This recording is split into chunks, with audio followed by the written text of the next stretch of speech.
Hello, everyone. My name is Meena Ramchandani. I'm an infectious disease physician at the University of Washington in Seattle.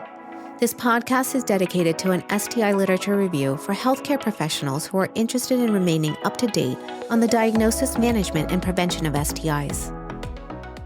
A few healthcare providers asked to learn more about Doxy PEP, and it would be good to review some recently published articles on this topic. Doxy PEP, which is also known as doxycycline post-exposure prophylaxis, is a biomedical intervention to reduce the incidence of chlamydia, syphilis, and to a lesser extent gonorrhea in patients who are taking this medication.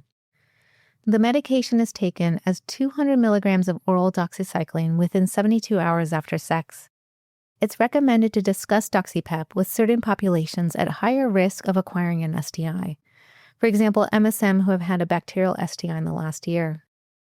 The studies I'll review in this episode will provide some information that might be important for your patient population, practice, or public health program. Let's review the recent literature on this topic. The first article to review was published in Lancet in August 2025 by Dr. Lukemeyer and colleagues. It is titled Doxycycline to Prevent Bacterial Sexually Transmitted Infections in the USA. Final results from the Doxy PEP multi-center open-labeled randomized control trial and open-label extension. This group looked at the effect of STI incidence as well as some features of antimicrobial resistance in participants taking Doxy PEP for up to 12 months follow-up. The authors measured the quarterly incidence of bacterial STIs, which included chlamydia, gonorrhea, and syphilis, and then compared them to participants not taking the medication. 637 participants, the majority of which were MSM, with at least one bacterial STI in the past year, were enrolled in the randomized trial. There was a randomized phase in which participants received Doxy PEP or standard of care, which was no Doxy PEP, and an open-label extension in which all participants received Doxy PEP after efficacy of the medication was known. Greater than 95% of participants were MSM. The median age was around 36, and the participants reported a median of 9 sexual partners in the 3 months prior to enrollment.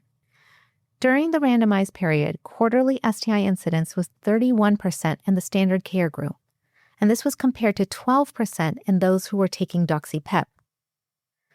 In the open-label extension, quarterly STI incidence was 13% among those participants who continued taking Doxy PEP, which indicates a sustained effect.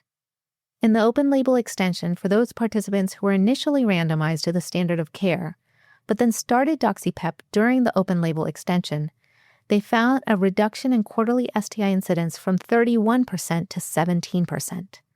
And this reduction in STI incidence occurred despite a doubling of sexual partners, as well as a doubling of condomless anal sex acts in this group.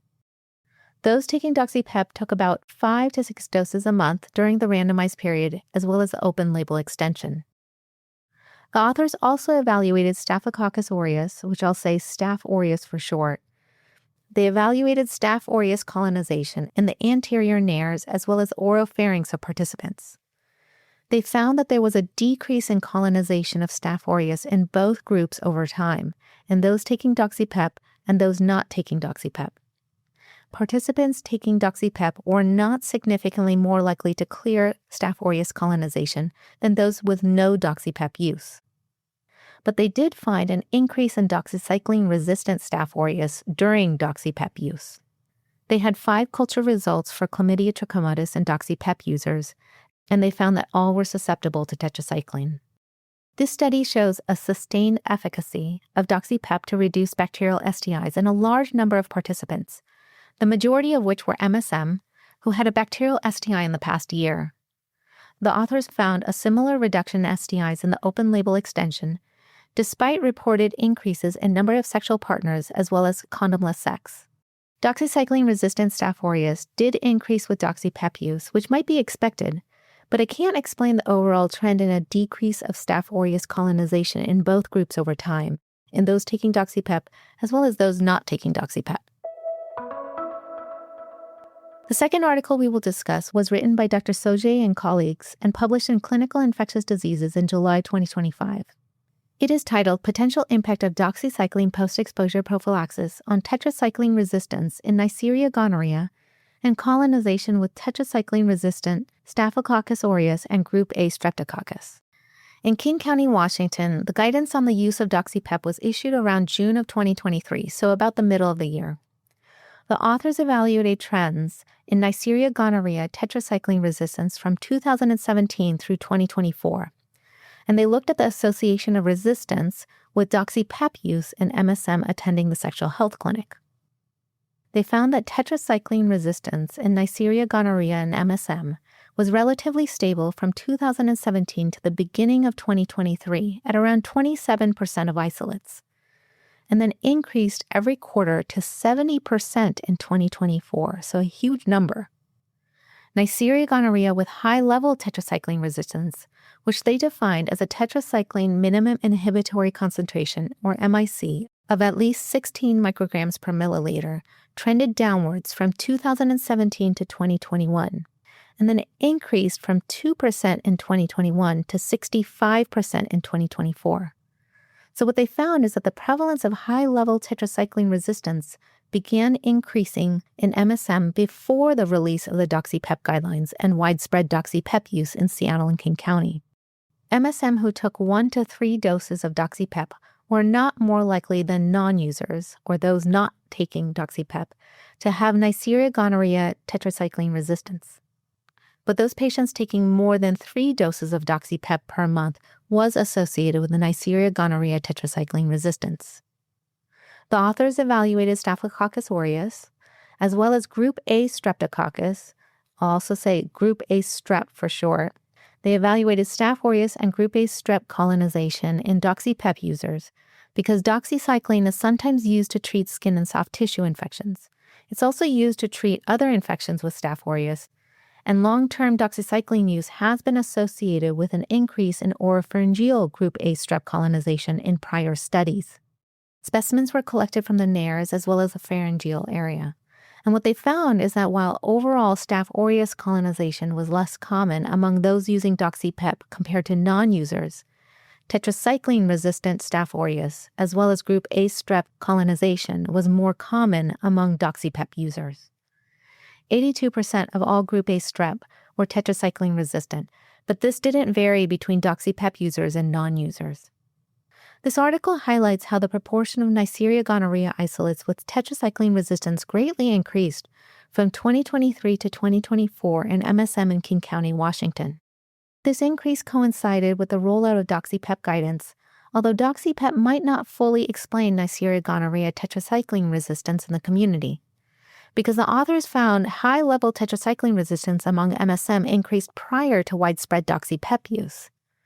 And it's possible that the shift of using doxycycline to treat NGU, or non-gonococcal urethritis, as well as chlamydia infections in place of azithromycin, might be one of these causes of the increasing resistance that's seen in the community. In 2024, 65% of the Neisseria gonorrhea isolates in MSM had high-level tetracycline resistance. And they also found an increase in doxycycline-resistant Staph aureus and Group A Strep colonization in Doxy PEP users, demonstrating some effect of Doxy PEP on the microbiome. Dr. Menza and colleagues published in the next article we will review in Clinical Infectious Diseases in March 2026. It is titled The Population-Level Impact of Doxycycline Post-Exposure Prophylaxis on Syphilis in King County, Washington, an Interrupted Time Series Analysis. I do realize many of the studies we are reviewing in this episode are from Seattle and King County, but this was not intentional. Let's go over some background. Data published from San Francisco showed that Doxy PEP has a population-level effect on syphilis among MSM, which is promising. Doxy PEP implementation led to a 51% decrease in syphilis among MSM in San Francisco. Now in King County, Doxy PEP was quickly utilized among MSM, and within 1 year of the release of the guidelines, 45% of MSM attending the sexual health clinic reported recent Doxy PEP use in 2024. Dr. Menza and colleagues analyzed the population-level effect of Doxy PEP in King County, Washington, using public health surveillance data. Now in King County, Doxy PEP is recommended and primarily used by MSM. There are around 10,000 syphilis cases during the study period of 102 months. The mean was 98 syphilis cases per month. There were around 7,800 cases in men and 1,800 cases in women. Doxy PEP implementation resulted in around 3,000 fewer total syphilis cases for a relative difference of negative 52%. The relative difference of syphilis in men was negative 53%, which was similar to what was seen in San Francisco.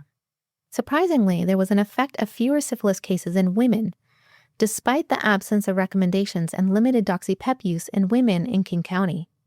The relative difference of syphilis in women was negative 47% after Doxy PEP implementation.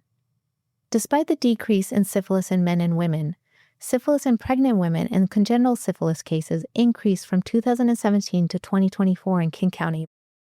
In summary, following Doxy PEP implementation in King County, syphilis cases had a dramatic decline in men, but also in women.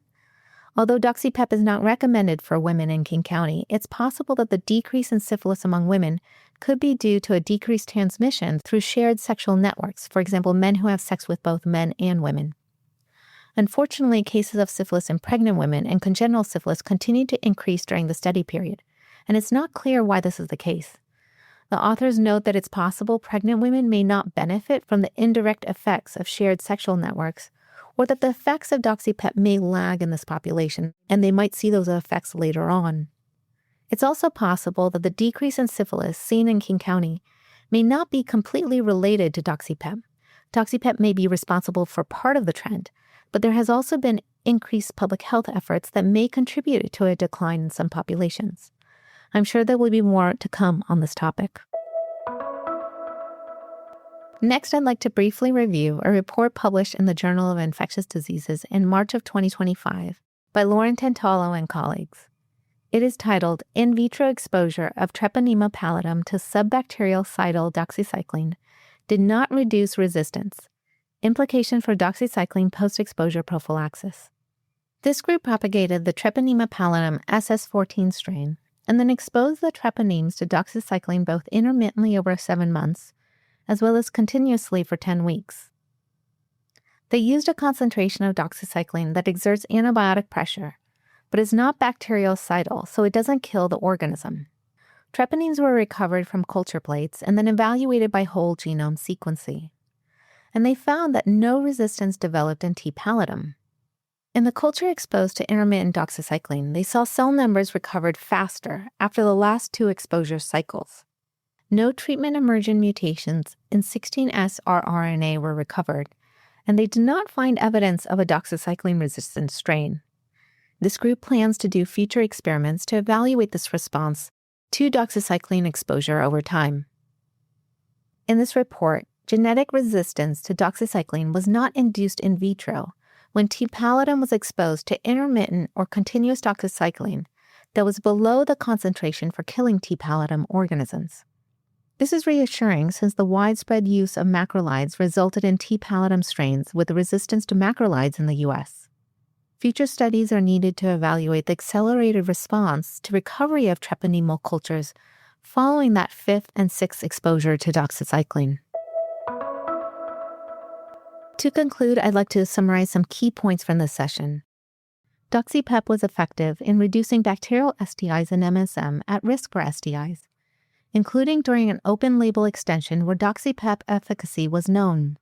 Increasing antimicrobial resistance in other organisms, such as Staph aureus, is a concern for those using Doxy PEP.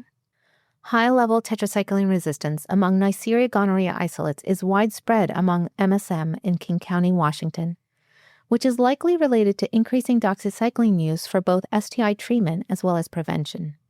There was an association between Doxy PEP use and increasing colonization with group A strep, as well as tetracycline-resistant Staph aureus. Doxy PEP implementation in MSM may have had a population effect in King County, Washington.